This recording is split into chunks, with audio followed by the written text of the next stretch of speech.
જૂનાગઢ મનપા ખાતે general board સાધારણ સભાની બેઠક મળી હતી। આ ટર્મની આ છેલ્લી સાધારણ સભાની બેઠક હતી, જેમાં અનેક વિકાસના કાર્યોને મંજૂરી આપવામાં આવી હતી। 2019થી જ્યારે કોર્પોરેટર બની ત્યારે લોકોની જે સેવા કરવાનો જે મને મોકો મળ્યો ને 2.5 વર્ષ મને જે મેયર બનાવી અને પાર્ટીએ જે સત્તા ને જે જવાબદારી સોંપી તે બદલ હું પાર્ટીનો પહેલાં તો ખૂબ ખૂબ આભાર માનું છું।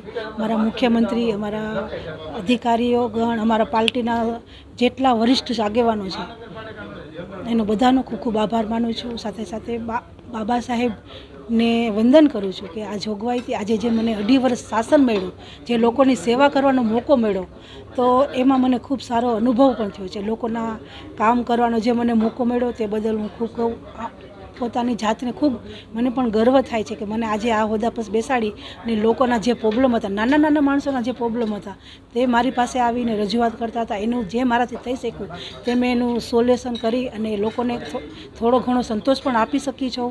અને લોકોના આજે જૂનાગઢની જનતાએ જે મને ખૂબ સાથ સહકાર આપ્યો છે 2.5 વર્ષ દરમિયાન, પત્રકાર ભાઈઓએ, મીડિયાએ ખૂબ મને સાથ સહકાર આપ્યો છે, તે બદલ હું બધાનો આભાર માનું છું।